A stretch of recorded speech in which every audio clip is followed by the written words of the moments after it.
So I should start with a declaration that I am the uppity minority with a willful tongue.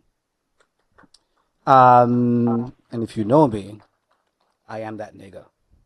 Um, yes, yes. Stories are so important, and I heard that yesterday as well.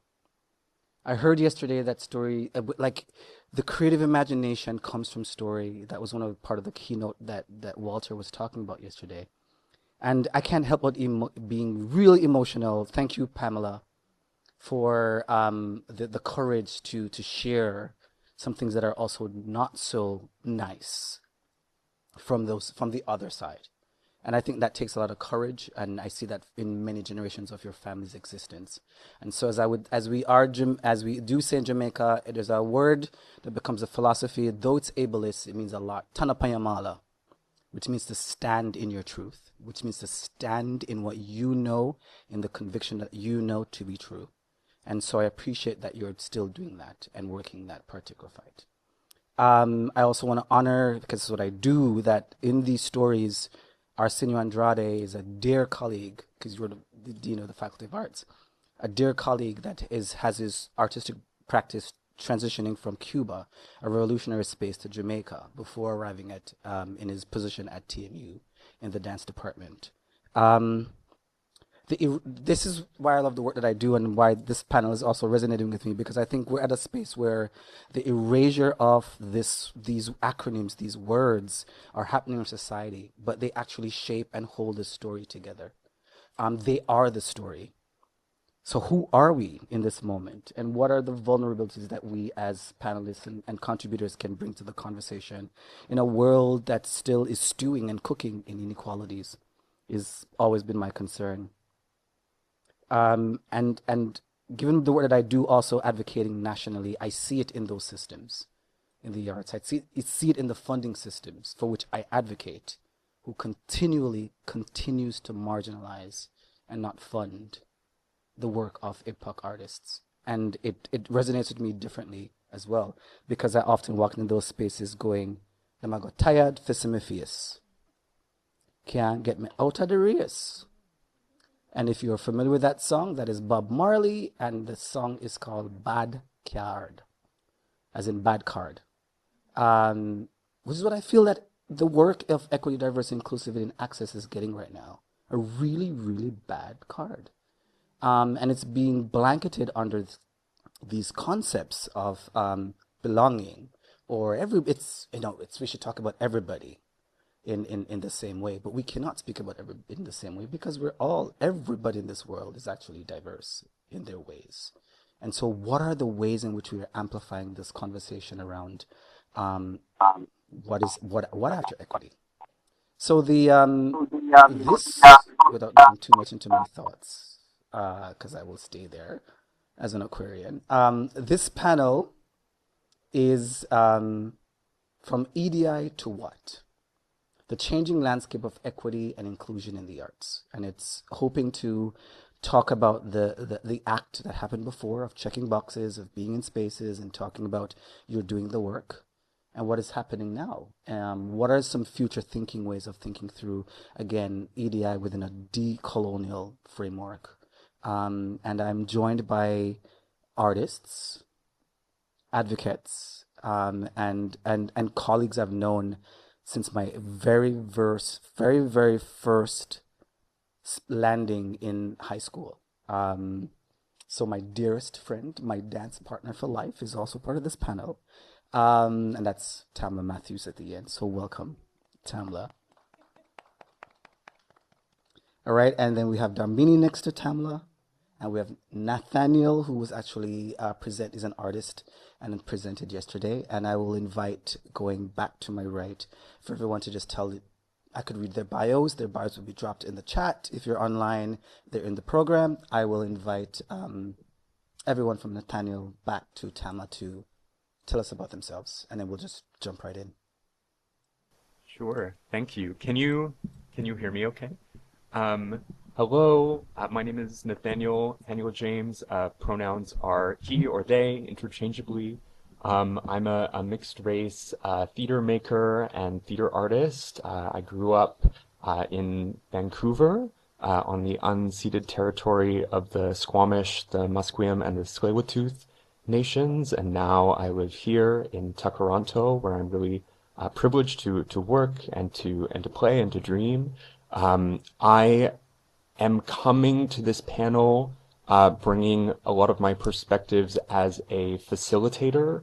I'm the facilitator of the local Young Playwrights Unit at Tarragon Theatre, a facilitator of the Page Turn program for emerging arts writers across Canada. And last year, I was the facilitator of the Rising Tides program for IBPOC arts administrators at the Professional Association of Canadian Theatres. So that is often how I interact with equity and diversity in inclusion work, is through my work as a facilitator as well as an artist. Thank you. Thank you. My name is Dharmini. I am of Sri Lankan descent. I came to Canada in like grade 6, learned about the Indigenous experience in a particular kind of way, went on to being an educator, taught with Peel District School Board for about 5 years, and then went on stress leave. I did a lot of equity inclusion work organically during that time period, and then I moved to the Bay of Quinte region, where we ended up right beside Tyendinaga Mohawk territory, which is actually quite unique. It's like no other reservation in Canada. They are an independent nation, so it's almost separate from Canada. So for the first time encountering treaties and the First Nations experience through a different lens, has led me to my current role as the managing director for the Quinte Cultural Innovation Committee. We host the Peace Festival, which is every September 21st around on International Day of Peace. And our objective is to look to the Every Child Matters movement and connect that, zoom in and look at the First Nations experience here, but also zoom out and look at the entire Earth as one unified experience, and so tackle anti-Black racism and put that at the forefront of everything that we do. So the acronym that we introduce is BIPOC plus W, and in the work of race relations, we choose to capitalize the W to just kind of nudge the white community to not really just sit back and to challenge themselves to make mistakes out loud and not really just to really step up and do those kind of things. And we call we frame this around audits, and particularly financial audits. Introducing that acronym allows us to say, hey, in 2020 we had our Black Lives Matter protests and things like that. So when we look at our numbers, when you look at line by line of your budgets, are you noticing that your numbers have shifted? Are they still all the way in the white column, or are they evenly distributed in the B, the I, the POC, and the W? So that's the nature of our work. That's the lens I'll be bringing to the table. Thank you. And there's just a note online that they can't hear some of us, so we'll sort it out eventually. We're in a hybrid space, and so we have to cater to both those in the room and those online. Tamla. Good morning, good morning. Mic check, mic check. Y'all can hear me at home? Hi online, hi in the room. Hey, big up our tech support. They're doing an awesome job. Awesome. Happy Friday, everyone. My name's Tamla. My pronouns are she and her. And yeah, I wear many hats. I'm really excited to be in this space. So thank you for the invitation. So I'm going to be speaking from my perspective as an artist. I am a dance artist. I specialize in Caribbean, Afro-Caribbean cultural works. So I like the old stuff. I like the traditional stuff, the stuff with the props and stuff, telling stories. That's my jam. And that's the context that I met Kevin in. I'm also going to be talking a little bit about my work as the dance chair for the Toronto Arts Council in that role, I get a sense of what Toronto's dancecape is like, and so that's been really interesting. And then last, but definitely not least, except I'm not really wearing that hat right now, I do work for the city in the Confronting Anti-Black Racism Unit. That's a role I'm really, really proud of. I'm really excited to be in a city that has taken on confronting anti-Black racism in a particular way. So I'm going to be drawing a little bit from that experience as well, just to talk about where I see intersections, and I see lots. But yeah, I'm going to leave it there for my introduction and wait for questions. Thank you. I wonder if I could start with you, Darmini, around this idea of an immigrant now living adjacent to a reservation and some of the conversation we were having around like decolonial thinking. And what does it mean? I mentioned yesterday that Warren Garrett, who was an ED at Cultural Impresarios that became Ontario Contact, spoke about this idea about like what would if the arts in Canada led from an Indigenous lens, what would it look like? And it was, I mentioned this yesterday around the idea that it shifts everything because the ways in which we're working is actually counter to this idea, this indigenous thinking. Spring should be when we start. We start in September normally, and winter should be when we end and take a rest. And so fall should be a fall, winter a rest, and we should start back again in the spring. But we're actually working on a Eurocentric way of thinking that's actually in the arts going counter to that. But what are some of your thoughts around this idea of decolonial thinking and how it arrives in the work around equity, diversity, and inclusive practices? That's a great question. For me, I think I like to draw connections between plants and people, and I'm a kindergarten specialist, so I believe in taking things down to a kindergarten level. If we can't explain something to a 4-year-old, we probably don't have a good grasp of it. And the basic principles of kindergarten is share, care, play fair, and EDI is parallel to those three things. And then when you draw from permaculture, which is distinct from polyculture, polyculture is like if you were to take a whole bunch of seeds and toss it in the earth and expect that it will do well. It probably wouldn't, because some will choke out the other. Permaculture is distinct from monoculture, where say you have a cornfield and now the cornfield is the same nutrients are being drawn out of the soil, so it's depleting the soil. Now you need fertilizers. Now when a pest comes in, it's going to wipe out that entire crop because it's going from one to the next. There's no diversity built in. There's no thought put into it. Whereas permaculture is a little bit more strategic. It's like polyculture and monoculture together, but you're thinking things through, so you're not randomly mixing things together. There's thought behind it. So, for instance, you may start with garlic. So here's your organic pest control that you could eliminate that part of things, right? And then you're introducing crops that work well together. So I think that's really what EDI is. Plants and people were a lot alike. So in our work, we noticed, for instance, in education, February in the northern climate here, if you want crops like hot pepper to do well in your garden, guess what? You can't wait till March or April.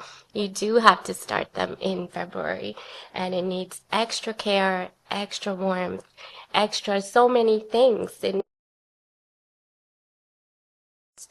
When you put it outside in your gardens, when we have a limited growth season, right? So the same thing can be thought of for children. So this could be as simple as, if you have immigrant students in your school, should they go out for recess? If they didn't want to in February, should there be alternative spaces? That's equity on a small, like micro scale. It's like, but my observation when I moved to the Bay of Quinte region, I did step back into teaching for like a 6-month span. It was extremely traumatic, not just for me, but more to observe what our children are going through on a daily basis. And my observation is that white students, if they wanted to stay back during recess, they often got consent to do so, whereas the IPOC students were being forced out into that cold when it's actually contrary to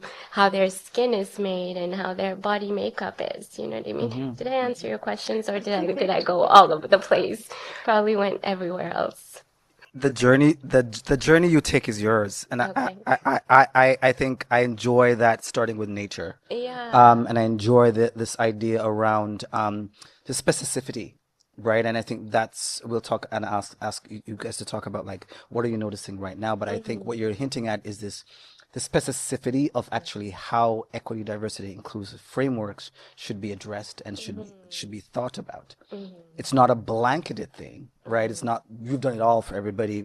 If everyone, based on their immigration, based on how they learn, based on Yeah. how they create, based on the work that they do, deserve that specificity. And so I appreciate that, starting as a person who has lives in a jungle. For those who Yeah. know me, I have tons of plants, and I like to say that the plants actually inform, you know, how I exist in this world, how I Yeah. exist with the company that I run and with others, because too much watering, too much, roots die. It's fertilizing it right time, noticing when it's blooming and blossoming, which is also what I also do with the arts. What I'm gonna ask and probably come back to later is this idea of data.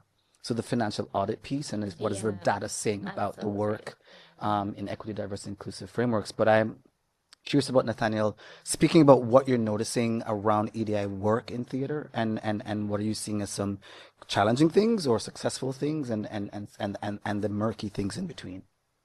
Sure, thank you. And thank you so much, Kevin, for giving me the chance to be here and speak with and learn with you all.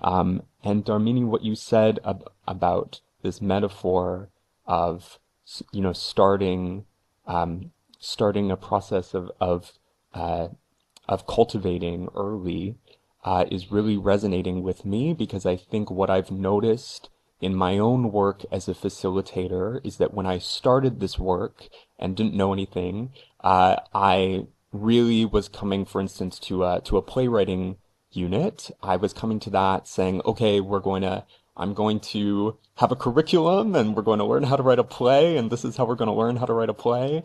And there's not one way to write a play.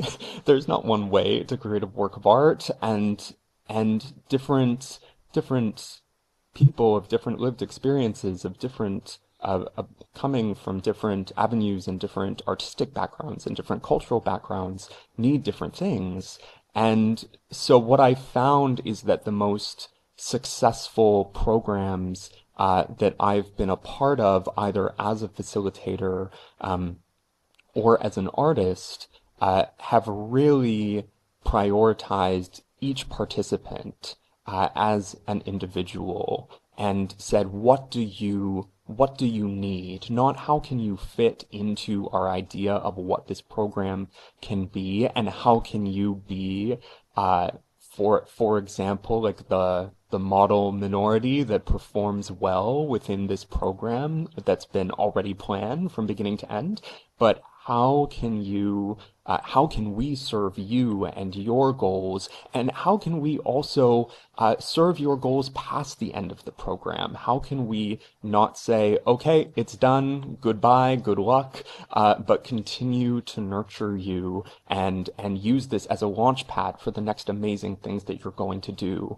And so, for instance, when I was brought on to facilitate PACT's Rising Tides program, one of the things that we really talked about was, how do you balance structure with the agency of the participants and the goals of the participants themselves. And I think that the one-on-one mentorship aspect of that program, where participants are paired with a mentor of their choosing, who can serve, again, like their needs, their dreams, their protocols, where they're coming from, was hugely beneficial, and meant that we weren't asking participants to fit into our idea of what the arts administration looks like in like a predominantly white institution, for example. And I think that the program, what they learned from their mentors, what they learned from each other, and also what their mentors learned from them, was so much richer from beginning to end. as a result. Does that begin to answer your question? I feel like I'm rambling now. Like I said, someone gets some value from what you say, and it's okay to ramble. I, I, and before I go to Tamla, I'm admiring this because I think what you're speaking to is also the ways in which we, and Pamela was hinting at this, the way we also internalize some of those things. And so our ramblings are equally valid and important because this is how our thoughts and ideas are coming out in the particular moment.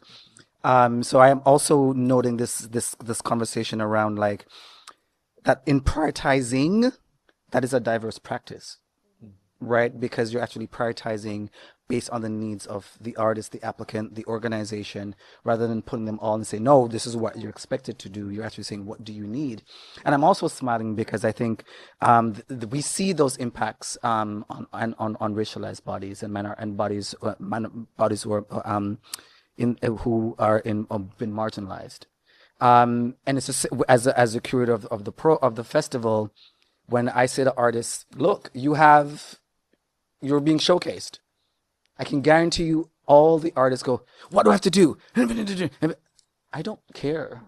You submitted, you've been selected by a committee, and whatever you choose to do is equally important. So I'm smiling because I think that it's linking so many of the ways in which our bodies actually internalize colonial structures and practices and the ways in which some organizational things, systemic things, actually impact our bodies, and so also how we express and what we say. I'm curious, Tamla, about in this role at the Toronto Arts Council. What are you noticing? What is the data telling you, based beyond the experience? What is the data telling you or suggesting around diversity and equity and inclusive arts funding practices? Thank you for the opportunity. I would say so. My role as the dance chair is to help the adjudication process. So when artists are applying for grants, there's a panel of us that review the grants together and then make a recommendation on how. So I'm in a position to really get a sense of what artists want to do, what they're applying to do. And that was important to me because I wanted to get a sense of our dance landscape in the city.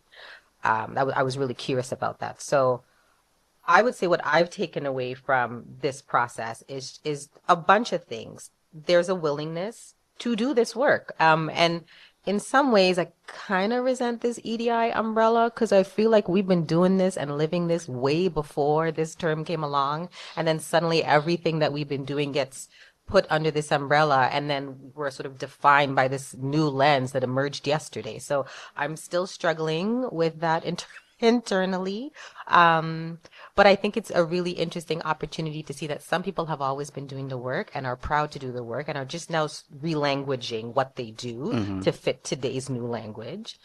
And then you see certain people that really don't understand what the point of this is. So one of the things you have to do as a grant applicant is speak to how you speak to equity, diversity, or inclusive initiatives in what you do. And people's answer to that is so revealing. Some people take that as that, yeah, here's an opportunity to show you what we've already been doing. Other people resent it.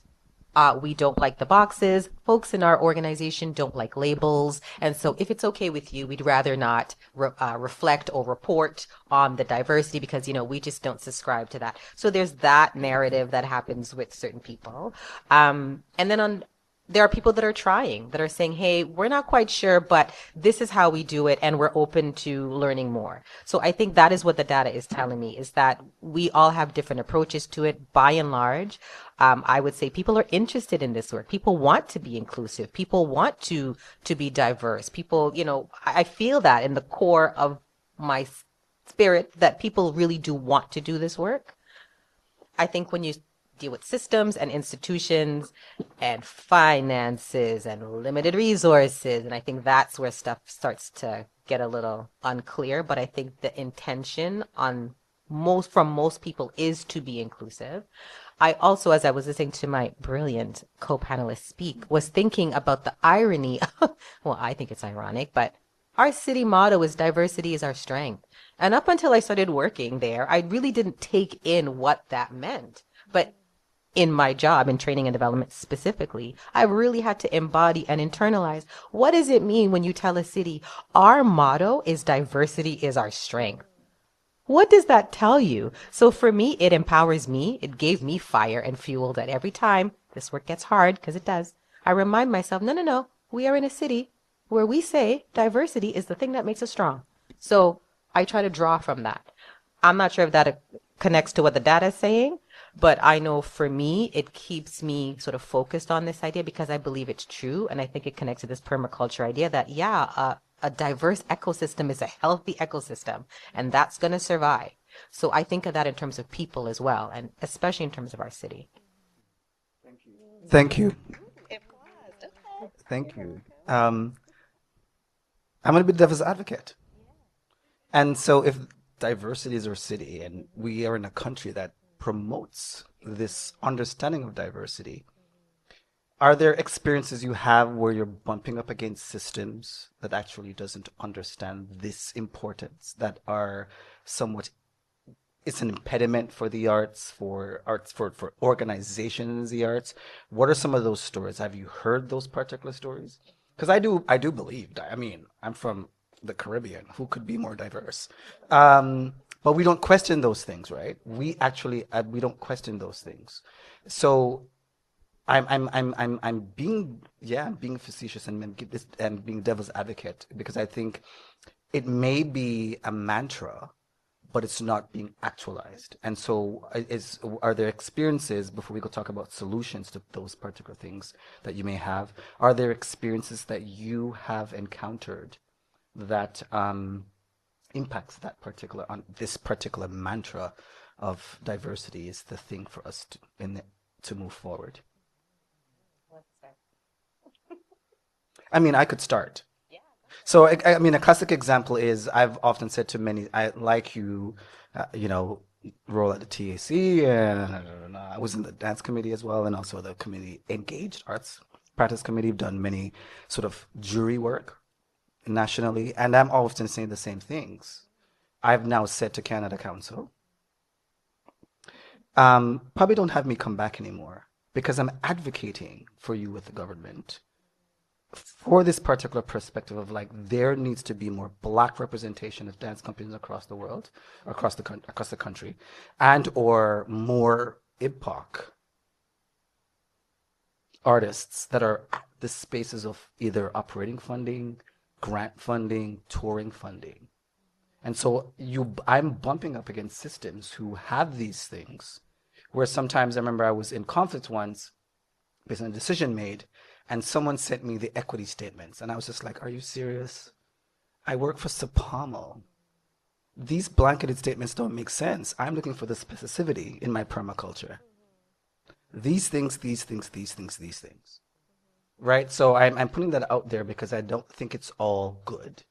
And I think that many arts organizations that are in the IPOC spectrum are not doing well. But they're being blanketed into collaborations and of innovation and stuff with larger funded organizations.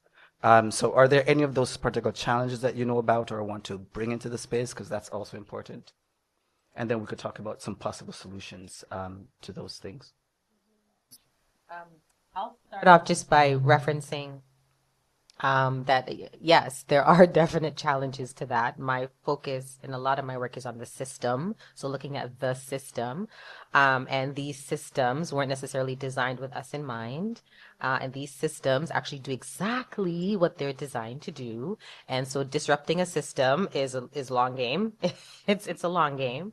And so specific challenges, I would say, really come around resourcing. I think in the worlds that I am in, you have to know how to express your ideas and express your ideas in this way to this audience with this many characters. So it is very limiting in terms of your pathways in, but I think that there's an intention on behalf of some of the arts organizations. We can't speak for all, and we had a really great conversation about this last night. So I want to make sure that everybody gets a chance to talk about some of those things and the challenges.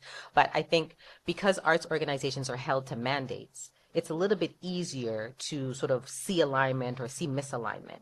What we are talking about is what we were talking about last night and noticing is the folks that are in charge of arts programming but don't necessarily have an arts mandate. All right, so schools where you're responsible for the artistic experience of hundreds of little humans.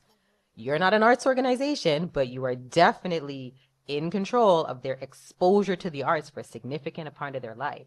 What holds them? What's the standard they have to apply to? Because the arts councils and the arts organizations is one level, but we're not the only people doing any kind of arts programming. As a matter of fact, sometimes it's really, really limited. I love youth and children, and oftentimes they're not funded by arts organizations because they're not considered, professional artists. So there are lots of challenges with that. But yeah, I want to end there so that other panelists can speak. Thank you. Thanks, Tamla. Thanks, Kevin. I don't know if this is working. It is. Yeah, I was gonna say that I've always had a hard time putting myself into the artist lens or category. That's very new to me because I think through the education lens. But the Ontario Ministry curriculum holds the art curriculum, right? Dance, visual art, drama, it's all held within. From kindergarten onwards, it should be measured. So it's absolutely essential that we look there and begin there. And so specifically our Catholic School Board, you were asking about data earlier, and our Catholic School Board has new directorship.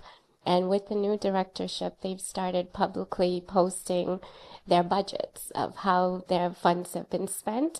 And because we've been in touch with them about, hey, like use the BIPOCW chart, super simple, and look at your data pre-2020, look at it in 2020, look at it now. Are you noticing that 90+% is still in the W column? Okay, no problem, no judgment. But can you take it to your heart? And then if you were to pivot it, how would you intentionally set an objective for yourself for the next 5 years? I'm going to specifically redistribute this line, this budget line, this way, this way, this way in an equitable manner. And then so the system automatically resets, right? So anyways, so February is their first post, right? The Catholic School Board in the Bay of Quinte region. Dollars spent, $8 million. Okay. Black History Month, yes. So we're like, let's try find data on, I worked there and I was a CERT, so special education resource teacher. So I remember being at a PD workshop one day and then I'm looking around the room. I'm literally the darkest skin tone and one of the only ones in the room. So I had a lot to say. And then that obviously led to me losing my job shortly after. When it was not the greatest PD to be in, it was supposed to be on like trauma-informed care and I'm basically saying if you guys are CERTs, and this is what CERTs, we don't necessarily have a classroom designation, so we have capacity to make our spaces welcoming to all youths. So in my role, I did kind of change it up. Hey, my life skills students, sure, they're medically marginalized, but our intention is to have them integrate with society well. Excuse me. So I made our space open to all students, and obviously all Black and brown students typically, and we had a garden club, we were growing food outside, so a lot of the Black and brown youth loved like coming to my space and accessing it. So that caused a lot of there were a lot of people that didn't necessarily like that, right? So eventually it would lead to my position ending on the last day of February, anyways, so the data, so that's why I had to go back and like, hey, your numbers are out now. Let me look. The African Arts Institute, which is led by Dr. Isaac Akrong, wonderful human being, a very qualified human being. Guess how much he was allocated for February? Do you want to, like, just $8 million were spent in February. $5,000. 500. Great. Right? And then one other organization who could possibly be for Black-led-ish, maybe 1,200. I, I just want to make connections because Mm-hmm. these are the things that I've the gaps and the Mm-hmm. constraints and all the things in between because that's Christina Akong's partner. That's right. And Christina is at the City of Brampton, Oh, and that's right. Christina was actually at OAC before That's as the right. arts education officer. Mm-hmm. Now he did get So, paid a little bit more in March. I did look at their March budget too. So I'm like, okay, you had him come do something in February, you're paying him late. March, okay, still just like $1,200, and then in March you spent $5 million. Um, and again, there's a little bit more spending for indigenous focused content, but it's still very thrifty in comparison to your entire budget that you're working with, right? And why is it that when somebody that's I was able to bring in Tamla's programming into ALCDBSP once, and our advocacy was like, no, our invoices start in the thousands. And when we bring artists through, your how they're treated at the door to how they're all of this has to be done a certain kind of way. I was supposed to be done my contract by then. But then, my principal tries to get rid of me. But then my position is not gone. She still needs me because she's not able to replace my position. So I had the day off. I was planning to go with her to every single school, but I was not allowed to. Anyways, I was not allowed to come back to my school, even though I had scheduled that day off. My contract was supposed to be done. Um, but that little while of like 3K invoices or whatever that looked like was really hard for them. It was like, I don't know why that's so difficult when you would write that check very easily to somebody else. But why is it that when somebody that's in melanated skin comes through, um, you're always looking at your EDI budget and saying that's tapped out, but wait a minute, this is this is mental health. You could look there. You could look in there's so many budget lines to look at. We brought in Chad Hobson, who speaks very candidly about men's mental health and arts and his journey through all of those things. Literacy. He wrote a book. He's an author, but you're still looking at EDI and saying, oh, we're tapped out. We're at the end of our budget line, so this is all we can afford. So they were very quick to cut ties with us. But yes, that's the data. That's what it shows. Millions and then hundreds towards actual equity. So, which is why we reframe it to EDI, you can lay it down, no problem. DEI, that could be dead, no problem. Because what we want is equitable inclusion. If inclusion is not equitable, it's just for formalities. You're including people, but you're expecting them to do the work for free, or you're exploiting them. It's exploitive, it's not reparative. So if inclusion is not equitable, we don't want it. And diversity also does not need to necessarily be manufactured. So our framework is EID, and we started out by it being equity, inclusion, diversity. It's evolved in the past 2 years to now we're taking away diversity because that will materialize organically if we're equitable in our inclusion through a decolonial lens. Thank you. Just You're brought it all the welcome. way home to Yeah. acronyms. Love it. And so it's called Cultural Pluralism in the Arts Movement Ontario for a reason. And for those who do not know, the Global Center for Pluralism is actually in Ottawa. It was founded by Aga Khan, as in the Aga Khan Museum that's at DVP and Eglinton. So this is the idea, right? That if you work on all the other things, pluralism becomes a norm. It becomes the things you don't think. Pluralist thinking is actually a part of the ways in which we live and exist in this world. But is coming up also is, as Pamela had mentioned, is some of the actions that are taken when you begin to stand up and do that particular work. And I think it's a missing piece also in the work of reframing these acronyms or doing the work about advancing inclusive practices and ideas is sometimes the leaders, those persons in these parts of the table, the mental capacity, the things you take home is not actually understood by those persons who are moving those particular numbers and shifting those particular things. So thank you for that. We'll get back to some of those things. You highlighted also some of these ideas around like what some of the gaps and possible solutions can be. And I love this looking at the budget and thinking through. I know that, and I've always said many cases that IPOC artists and arts organizations across the country is under-resourced, was under-resourced to begin with. So you can't balance anything without actually supporting them even more than you do other sectors or other institutions.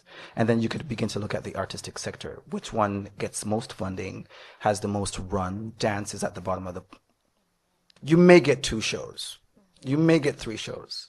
Theater run for like 2 weeks, like sometimes 2, 3 weeks, a month. To think through what are some of those particular ways they're able to do so, in comparison to other, other artistic practices. Nathaniel. Sure. I mean, speaking as an individual artist, there have definitely been uh, experiences that I've had where you're welcomed into a space and your colleagues are welcomed into a space, and you are welcomed in because you are IPOC, because you are queer, because you don't think or make work according to a mainstream dominant white supremacist culture. And then what happens is participants in a program um, have questions and have agency within a program and want to, or within a process, and want to bring forward, hey, this could be better. Hey, this isn't serving me. Hey, this outcome that you had planned and that you thought and that you had like written in your grant application actually isn't going to work for how I work or where I'm at.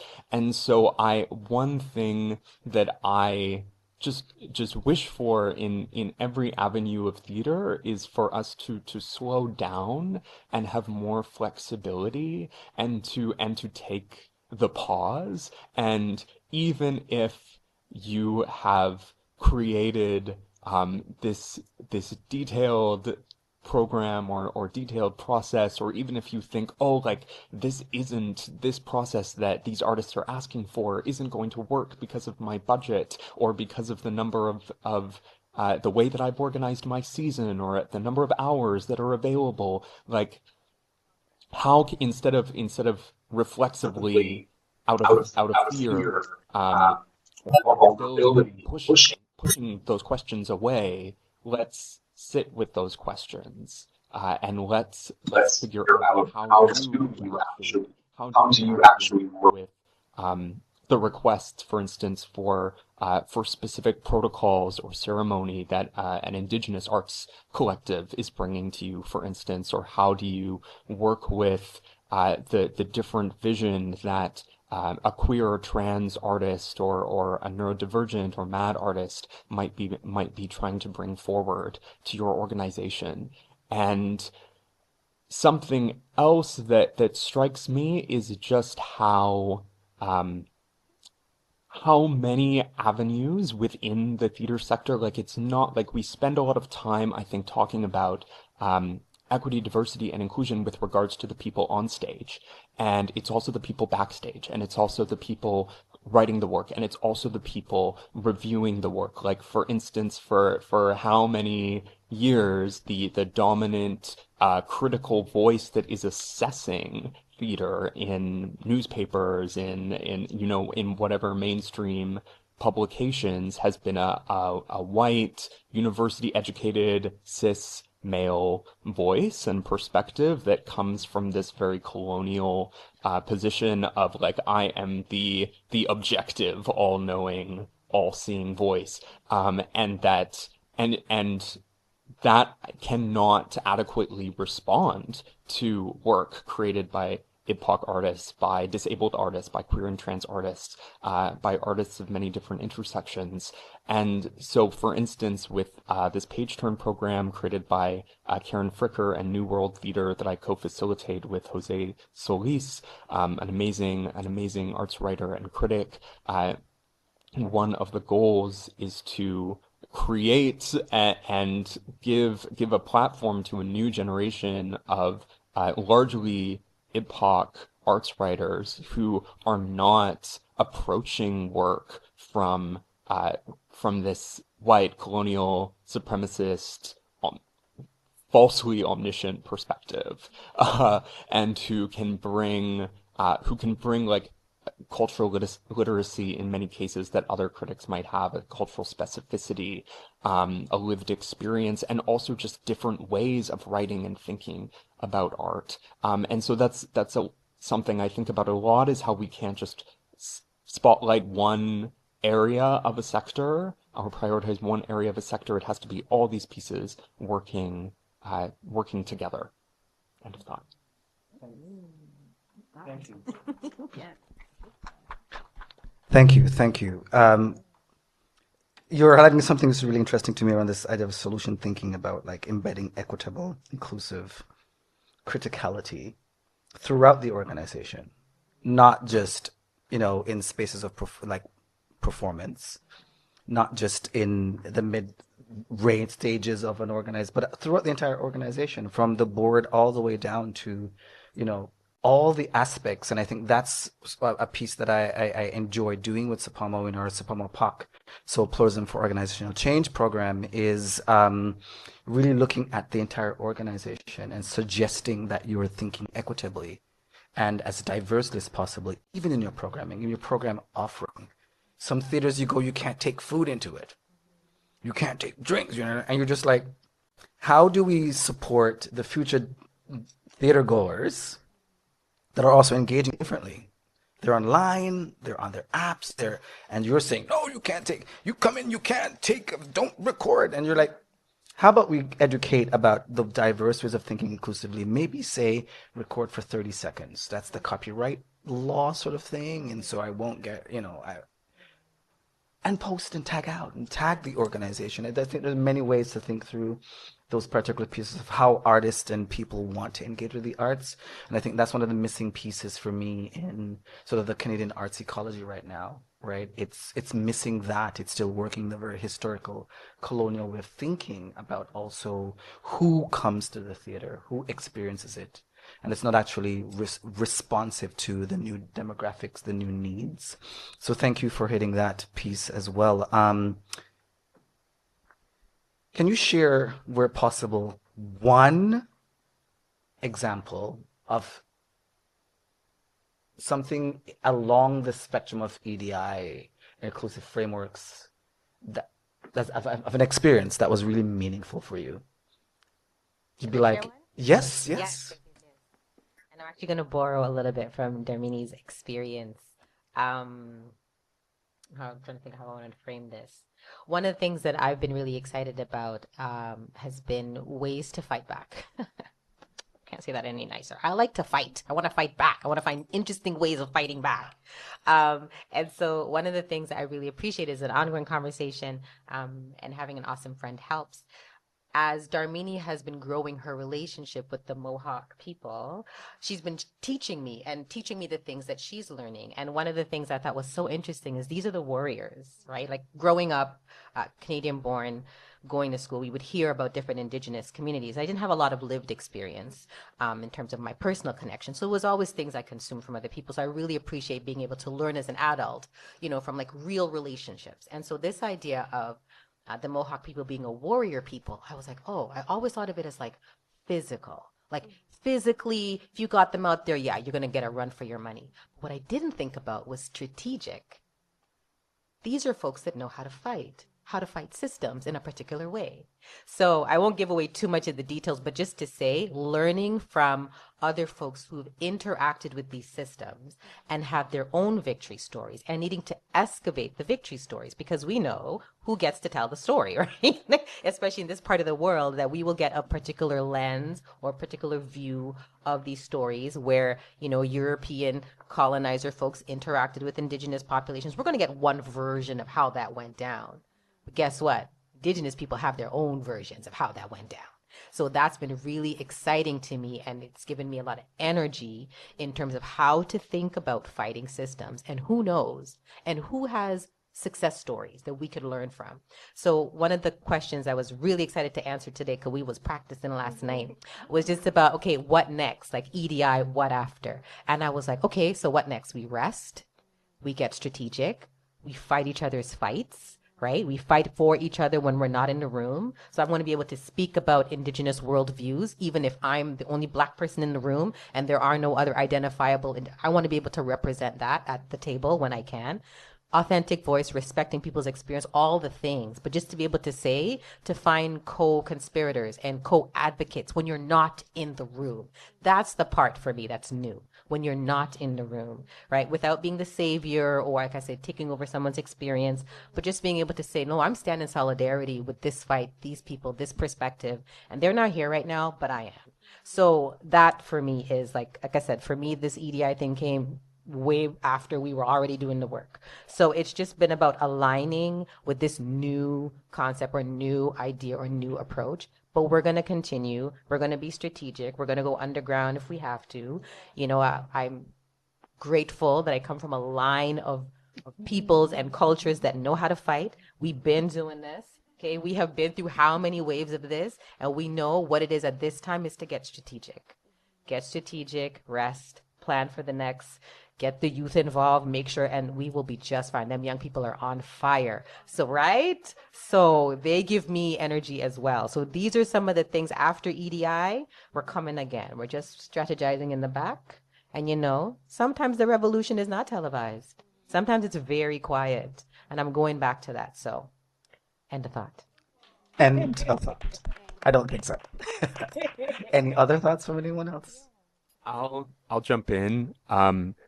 So last year at the PACT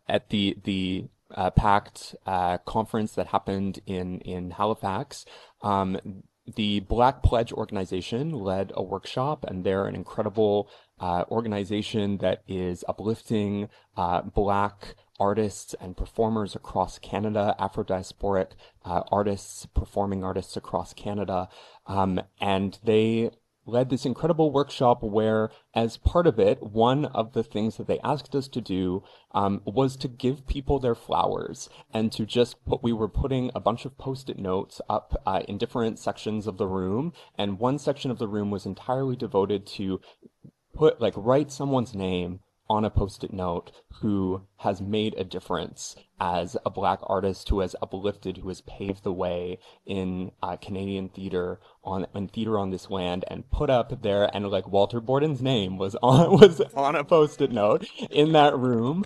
And for me, that just to see by the end of that workshop the blossoming of names on that wall was so meaningful, because something I think about a lot, especially in Canadian theater, is our history. Because it's such an ephemeral art form, our history is forgotten so often, and that means the history of the IPOC folks who have fought and paved the way and opened doors for other people is so often just evaporates in the blink of an eye, or it's not kept, it's not tended to. And so that in that moment, it made me just want to tend to those histories and speak those histories every chance I get, and to learn more about those histories, and to make sure that they are not forgotten and they do not, molder in a basement, in a box, that they're always alive and present and resounding, so that everyone can know, and emerging new artists can know whose shoulders they're standing on. It sounds like his Jamaican genes is coming up. I just had to say that. Yeah, and I also want to give Sedina her flowers. Sedina is a program associate with Supamo and has been there from the very beginning in Supamo. Started out of Stanford from the Canada Arts Council many moons ago. That's how long I've been working. I've worked too many titles before I got to co-director. Um, but I also want to do that because I think that's also important, as we spoke about the erasure, right? So the erasure of work done, once those persons leave those particular spaces and those particular positions, that we're honoring them into the next generation of things. And I'm passionate also about the generation. I'm passionate also about advocating for this consideration of the artists as educators and actually linking the arts back to education and back to academic spaces and education spaces, schools. Because I know, and it drives me absolutely crazy, that you can't get funding and that the professional world exists separate from the academic world, that exists separate from the education or that the high school and it baffles me. So I'm also bringing flowers to this idea of the new thing to think through forward is when I was chair of I was on the board for Toronto Alliance for the Performing Arts, and we struck our what we then it was called it was ED it was a Equity Diversity Committee first, but we changed the name to Social Justice. And this idea of like thinking through this idea like everything is actually about social justices. And I'm championing and bringing that forward as well because I think it's really important for the next things of what's next is the social justice lens to say that immigrants arrive in this particular country, they've contributed for many years, you're an immigrant as well. That linking that to the financial capacity of what it means when you pay your taxes and that 1% is levied, that is what we advocate for at the Canada to the Canadian Arts Coalition, that is paid back through different granting bodies, Canadian Heritage that funds this program, or to Canada Council that funds. So bringing the data into the conversation as well, and actually bring the financial pieces to say that APOC art audiences bring this much to economic and development. So I think this idea for me was an interesting one about how do we begin to think through what's next with the understanding of a social justice as the container. Yes. I really appreciate that. That makes me think about lately I've been sitting with this idea of human rights. So I've actually been, not to say that they're mutually exclusive at all, they're actually very related, but I've been kind of going back to human rights language. A couple of things for me. So the International Decade for People of African Descent that the United Nations decided has been extended to 2034, which is pretty significant. So I've been thinking about how to I don't want to say switch because the confronting anti-Black racism lens has been important and powerful, but I also can see the limitations of language. So as I try to move my own thinking away from confronting anti-Black racism, I've been thinking, okay, align with human rights. Like that's the switch that I've been doing. And so that's been something that's been giving me energy because again, this is human rights work. We haven't been calling it that necessarily, but at the core, for me, that's what this is about. So I have been trying to realign with this idea of human rights and that really what we're doing here is about all humans and making sure that all humans have rights. It's not an easy shift. I jump around often, but it's my intention. But I think if we put it in that container, then you can then decide when you're focusing on different, if it's women's rights or gay liberation rights or queer rights or, then you're able, but it still it's an impact on social justice and human rights. And I've said in a couple of things around that idea that if there was something that was brought to HR that was racism or marginalization for an artist, it doesn't become anything, it's a human rights issue. Because my tax-paying money went into funding your organization for which I felt marginalized in. So I can actually take it somewhere else. So I think this idea of putting it within a framework beyond something is really, really important and impactful. Also, I think for many arts organizations to begin to think of that particular role beyond the programming and producing of arts. we could talk about whose arts, for whom, but we could also talk about if anything happens in that is conflicting in those particular moments, that is an impediment to someone's human right. So thank you for that, Termini. Thank you.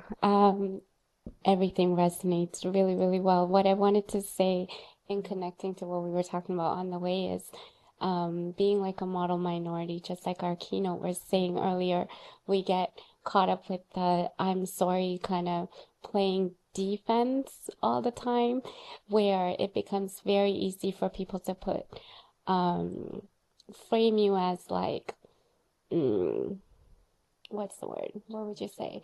Challenging, you know what I mean? Like they could they could silence you, they could like do certain things, but then if you're always only playing defense, then they're already in your court. So I think as not minority, taking this from Kara Goodings, a friend of mine who was always good to remind me that we are the people of the global majority. BIPOC people are the global majority. And so in these spaces, we have power, even though we may be few, even in a region like the Bay of Quinte region, where our university or our college is named Loyalist. And so that carries, and when we look at our logo, we look at the name, and when I first moved to the region, I did not know what that meant. I did have to look it up, but I'm noticing Confederate flags like right in the Mohawk territory. So, this was like 10 years ago to now fast forward. But anyways, I wanted to say that art is so essential. I think we put art in a box and it isn't. It is political. Art is education. Art is policy. Designing policy is an art form, right? So I think when we think in division, that whole divide and conquer plays into everything. It comes into education, and then we say, okay, here's your literacy block, and then we're moving on to science. Real life doesn't exist that way. In real life, everything is integrated. When you're cooking something, that's art, it's science, there's math, there's literacy. It's all very integrated. So art is everywhere. And equity, EDI is everywhere. So it cannot be as if you have a separate EDI budget, that is the problem. That can go away, but EDI now needs to be in every single budget line. Your salaries, what does your staffing look like? So when I'm at ALCDBSB and I'm the only cert in the room, that's a problem. That means the reason you have to bring the African Arts Institute or outside consulting in is because you don't have adequate BIPOC staffing within your company. So when you do bring them in, are you now putting extra care into them, or are you expecting that to be super thrifty? Because a salary for one educator would be 80K, right? Typical, traditional.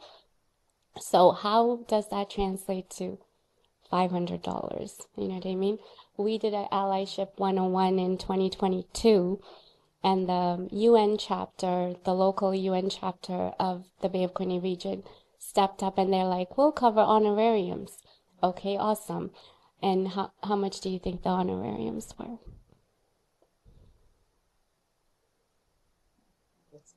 The United Nations local chapter. $1,000. $50. That's all I can do for that. Yeah. So we internally raised funds to do it our way, just to kind of, that's why QCIC even formed around but there are lots of catalyst moments that led to us needing to form, but that being one of them. In our region, they are comfortable with BIPOC people on the front lines, as long as excellence and innovation is not really celebrated, as long as you're just like your comfortable on the front lines, we're good with you. If not, we're not so good with you. Hmm.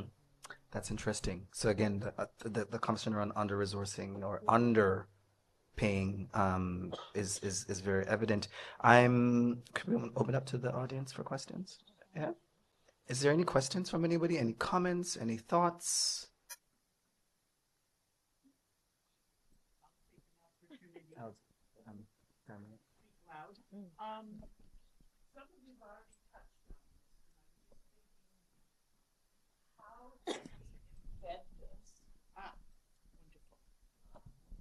Some of you have touched on this thought already, and you talked about it like with the budget lines. But I'm interested in hearing thoughts on how do we strategically embed this culture, this movement, these practices, so that they're just the standard and they're invisible. Because when you think of colonialized spaces, a lot of things are just taken for granted. So if they're saying what they need, and they're talking about predominantly something that's white, they don't say white. It's just that's the norm, right? So how do we counter that and embed things in such a way that it's just embedded and it's invisible and it's just taken for granted, in a good way, taken for granted, that it's just there. I hope that made some sense. I could start you off with some initial ideas that I had. Thank you for the question. That's a great question. How do you first of all have authentic intentions? Ask the people that you work with. People oftentimes have people right around them that have ideas for how to do this, but they haven't asked, they haven't inquired. So inquire with curiosity and care, like authentic curiosity and care. Who's not speaking up right now? Which voices are not at the table? Who's silent? Who have you never heard from? There are tools out there. One of the things that I love about the team I work with is we get to create tools. So there's what's called the Confronting Anti-Black Racism Analysis Tool. And this is a tool designed by the Confronting Anti-Black Racism Unit to support people who want to better or deepen their relationships with Black communities. And it's a collection of 9 ideas. And it's really things like relationship building. Prioritize relationship building when you're trying to connect with specific demographics, which should be like common sense, but sometimes people don't think of these things. You should be transparent in your interactions with specific communities because we've had really negative experiences with systems. So we're a little shy. We don't really want to engage. So if you want to engage us, be specific, be invitational. Tell us, name that you want to focus on this.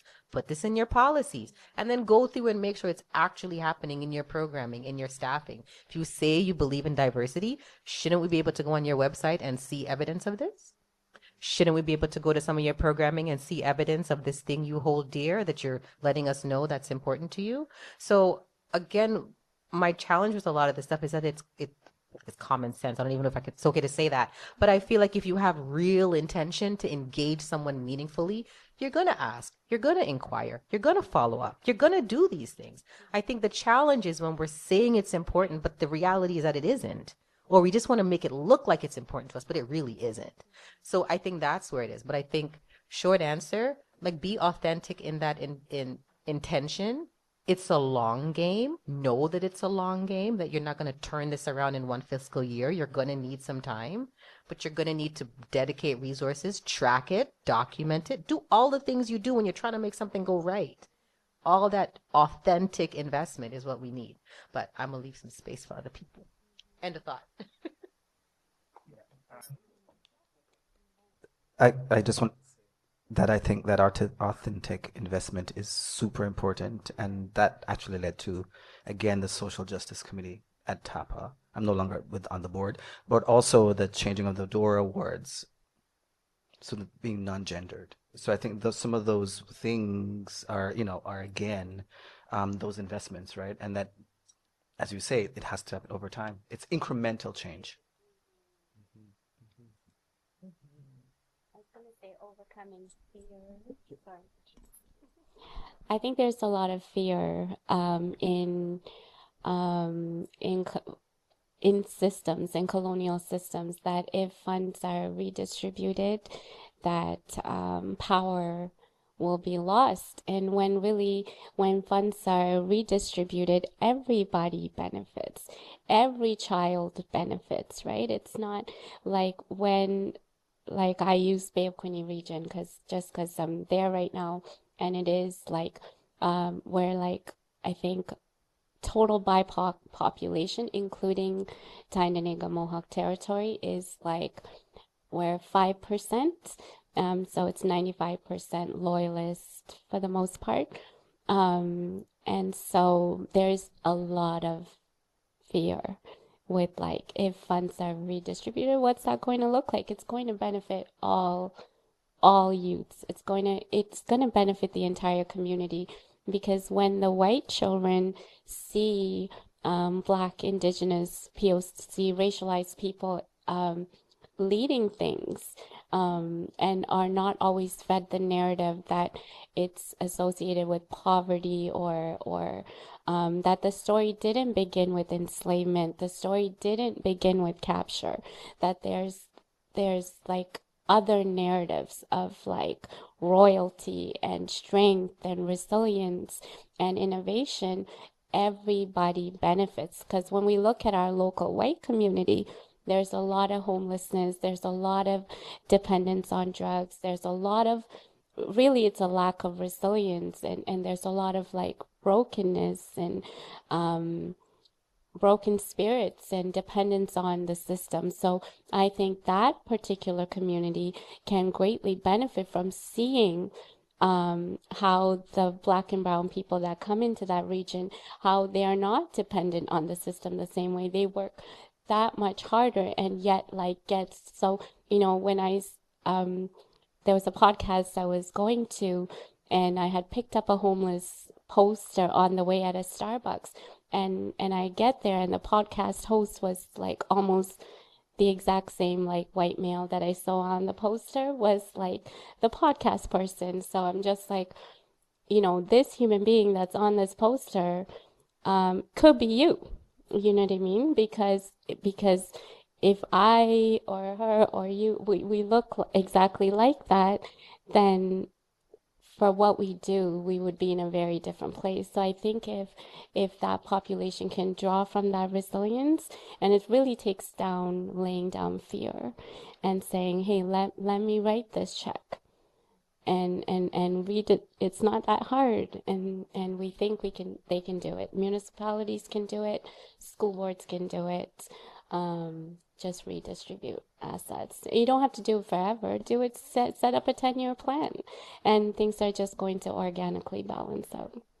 Thank you, Nathaniel. And then we'll take one more question from anyone in the audience. And I'll I'll just really briefly adding on to what you said, Tamla, about building relationships. Like also build relationships with funders who value what you're striving to do. And if your funders currently aren't aligned with what you actually hope to achieve and the relationships and the communities you hope to reach as an arts organization, again, how can you take the pause and have that conversation with everyone in your organization about how do we find funding relationships that that actually serve what we're trying to do and the IPOC communities that we're actually trying to uplift and platform, and who will understand those goals instead of trying to push back against them or be afraid of them.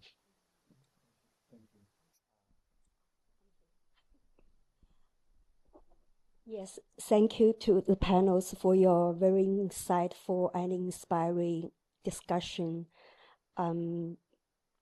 Yeah, I'm a visual artist, and my work on social movements for women's rights and social justice have been censored by my local town of Aurora and Aurora Public Library. So I've been advocating through delegations at the board, at the council, and also through art, like the exhibition here.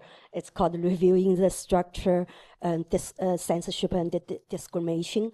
And also I've fighting through the Human Rights Tribunal case. And so the panelists, you talk about the policies, art. It's true. It really speaks to me. And also you talk about the we should think strategically. It's true. And because why I decided to fight through Human Rights Tribunal, because we can seek public remedies. And I've been thinking, seeking the policy that comply with Charter of Rights of Freedom, and also Human Rights Code. Mm-hmm. And also specifically, I'm seeking that because right now the library board is so white male dominated. After I spoke out, and I think they recruited one more white woman to try to say, oh, we are more diverse, but it's not true. And also the last term, because that was during COVID, and at that time there was movement on Black Lives Matter, Black Lives Matter. And so the council established a task force working on anti-Black racism and also all type of racism. But the current term, the council, they got rid of it. So I seek that they should restore that task force in Aurora. Yes, so the fighting was very, very challenging. Actually, yesterday, anyway, so for example, I have to get the FY documents. So right now I have 4 appeals against the library and the town to try to get those documents. It's not transparent and accountable at all. So I have appeal. If any, right now some organizations, groups, 2 feminist groups and 1 individual have intervened in this human rights case. I think this case, the outcome will have far-reaching impacts on the art sector, because so many cases of censorship. And even in Aurora, there were 2, actually. So there was 2 human rights tribunal cases against 2 public institutions in Aurora. So it came first. I really want to win this case, so it will be much easier for the late ones. So please, if any groups are interested or concerned about that, please, join the fight to intervene in the case, show the solidarity, and we fight together to have a better art sector. Yeah. Thank you. Thank you. Thank you. And thank you for the fight. And Thank what we can also do to support that, right? I think some of it's resonating, because I think I mentioned earlier that for those at the forefront of this particular work, it's not easy, right? And nobody speaks about the mental and physical and psychological toll of it. So I'd also want to mention that as well, that it's a brave and bold move to make, but a needed one, again, for the sector. We have another question over here, and then we'll do a wrap-up.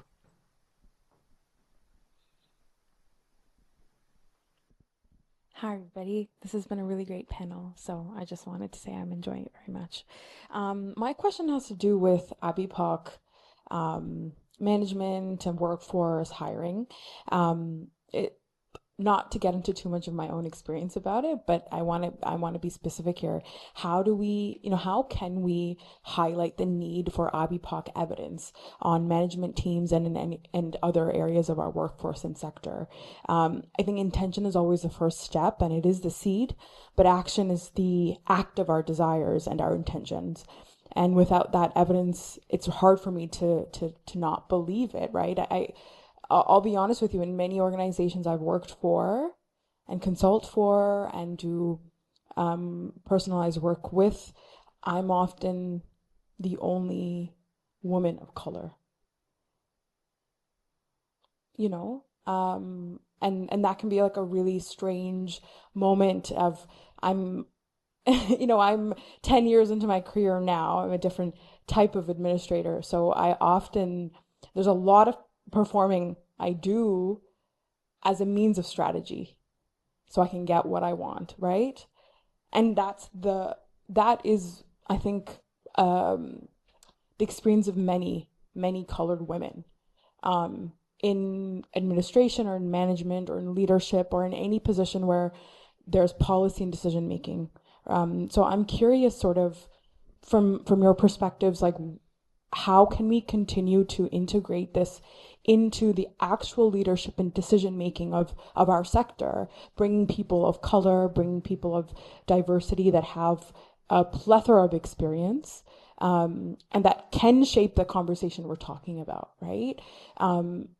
I think that it has to move up, right? We're in so many ways, especially in the not-for-profit, we talk about it from a organizing component, but I'm curious because I think that for things to come circular, there has to be some of us and at every stage, right? They're being allies, convening, talking well behind people's backs, right? That concept and calling people in. So I'm so curious because I know there's a lot of capacity and a lot of experience here. So from Kevin to everyone on the panel, I'd love to hear about how we can do that. And that's just not for women, obviously. Like I just mean that broadly. Yeah. Ben, thanks for the question. And just your energy, all panel. You've just been awesome. I've been feeding off of your energy in the corner there, so thank you. My brain was firing as you were answering. How do we do this? We are strategic. Sometimes you can't, like we have this term, like Harriet Tubman meetings. Like sometimes you got to work in stealth mode. To be very honest, you have to work in stealth mode. You can't tell everybody everything and expect the plan's going to work. So sometimes you got to be silent. Sometimes talk less. Sometimes speak to less people. The people one of the things I've learned about dealing with systems is you have to attack the mountain from that's another term we have, attack the mountain from different sides and different strategies. So some people are inside the mountain and the strategy there is just get them up the food chain, hopefully they're seen as objective and neutral and just one of everybody else, but what is planted inside of them. But they need support, especially when they're the one person in that space on that body. So we need people in the system, and that's hard work. You have to sometimes give up parts of yourself to be in that system, to stay in that system, to represent the diversity that the system wants you to. And then you can be constrained sometimes in what you can disrupt when you're in the system. So then you need support from outside the system. They need to be rallying all those policies and procedures that, they like to put out, leverage them. Use it against them. You said diversity is important. You said equity is important. I'm just saying what you said. I'm just trying to be a better you. I'm just trying to, you know what I mean? So there's that part of the strategy as well. So again, I think this part of the game is multi-layered and very strategic and slow, right? So I think it's a messy answer, but that's my most honest answer in terms of what we do changes. Find people that don't look like you but share your values. Find them because they're out there. And when you start talking, you'll find people that are like, oh, looking at you, I would have never thought. But it's amazing the kinds of intersectionality, which is another hidden superpower. Intersectionality. Find people that you can kind of cross paths with and the two of you can work together, especially if you're coming at it from different points of view. So looking at the experiences of Black bodies with disability justice, looking at the, what's happening with Black bodies and just across every bit, right? Even when it crosses cultures and demographics, that intersectionality is really powerful too. So yeah, sometimes the strategy is going to be stealthy.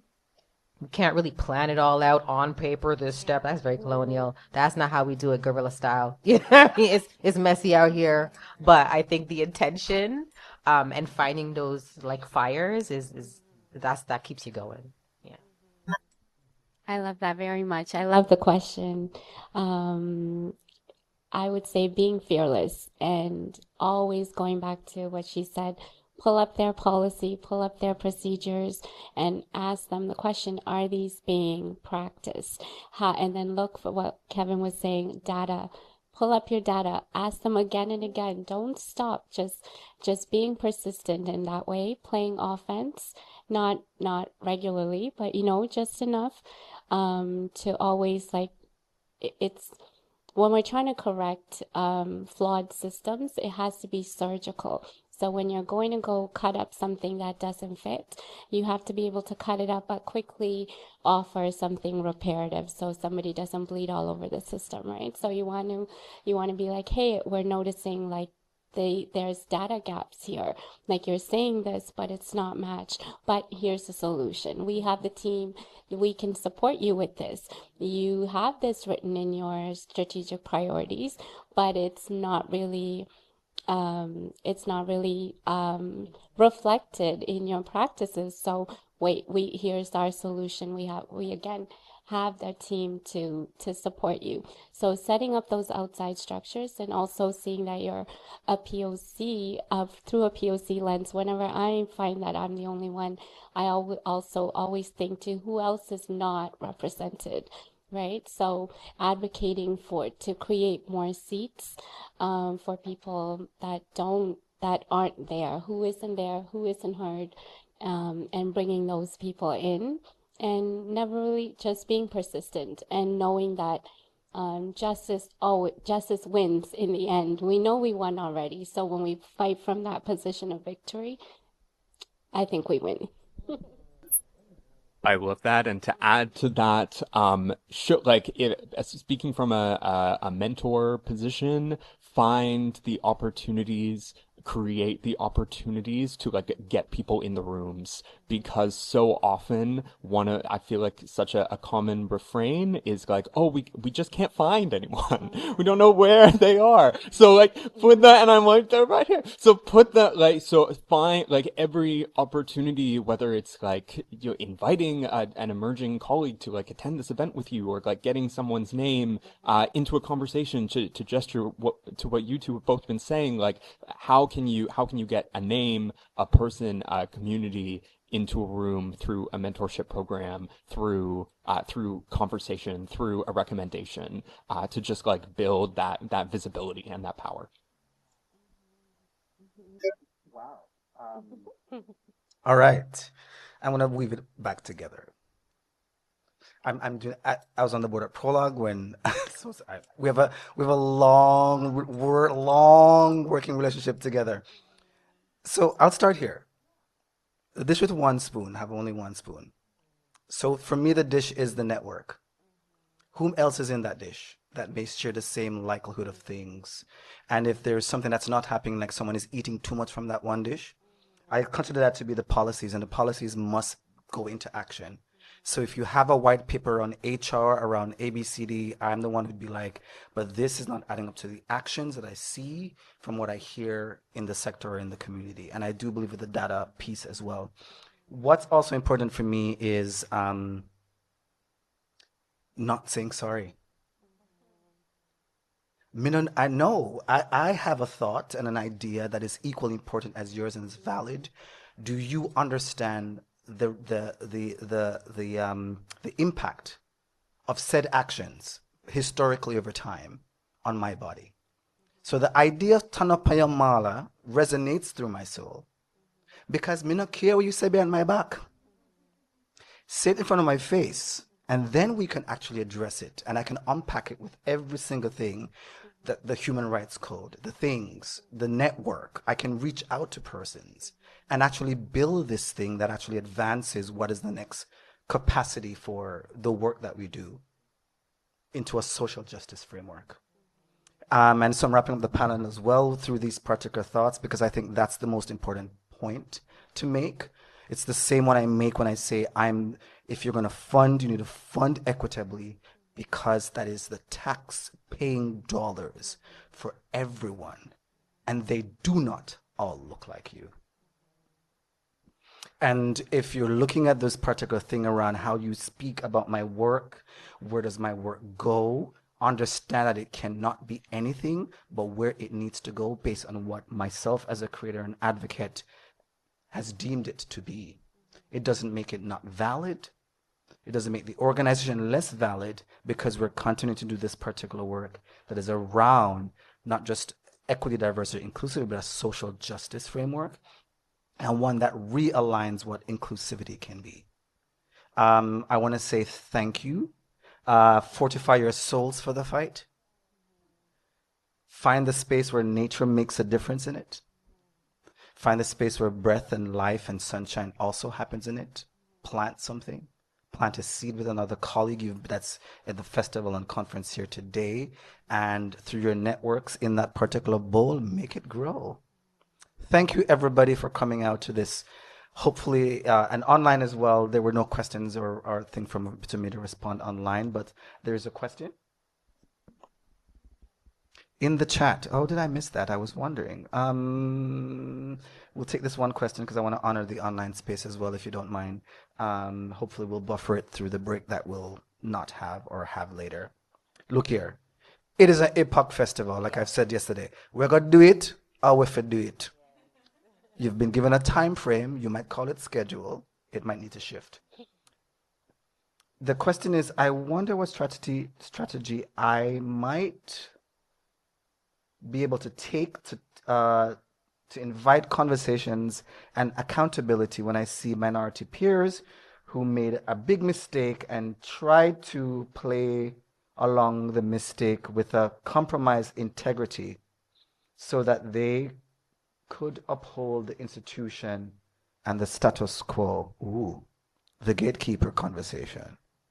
What strategies could someone take when someone who's racialized in their bodies, maybe taking the gatekeeper position or not actually taking accountability into their own set of practices?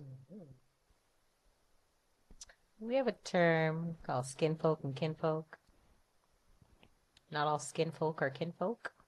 So I think starting with managing your expectations, right? So not everybody that looks like you shares your politics or your values. And it is possible that some people just want to advance in the system and that's their goal. And they wanted that. And I am learning to make peace with that. So you know who to align with and who not to align with. So I would say, first of all, be selective, right? So not everyone, like I said, who looks like you will have your values, and systems change people. Sometimes you get into that thing, you're thinking, no, I'm just, here for a while, it's just a job, and then you're there and the culture gets to you and you're like, yeah, I'd like to stay here. Yeah, I want to be here for 5 years. Yeah, that salary sounds good, right? Like, we're humans. And so that's another thing I think to keep in mind. And sometimes you're able to shift people and move people, and sometimes you aren't, and you just have to learn to work around them. So the gatekeepers are there. The gatekeepers are powerful. They're not going anywhere. Can you dig a trench under the gate? Can you distract the gatekeeper for a little bit so you could jump through the gate? Does the gatekeeper take any washroom breaks? And can you get through the gate when they're not there anymore? Like, you're going to have to rethink the gate and the gatekeeper, your relationship to the gatekeeper. Maybe they're grumpy because no one ever brings them a coffee, right? So really thinking through this gate and like, how else can you approach it and frame it so that you feel like you're coming with like a strength approach. I think that's how framing is everything. So I would say reframe. I love that. I have nothing to add. That's Same. perfect. Oh, okay. Yeah, if I'd add anything, it's to be mindful of what the Colonial Project does for people of color. And it is not to unite us, it is to separate us and to make sure we stay separated. But I do want to honor that there is solidarity, and I think it's also finding what that solidarity could look like, because we're also diverse. So I like to talk about blacknesses because we're not all the same, depending where we grew up country and identity and all that stuff. So I think, but you can find solidarity, and it's also to Tama's point, whatever that may be. So thank you again. And we're going to transition to the workshop, and the workshop will be by Natasha Adriana Morris, and it will be looking at and assessing Blackout Night in theaters and some of the efficacy of that particular that thing, that policy to have blackout nights. Thank you, everyone. Thank you so much.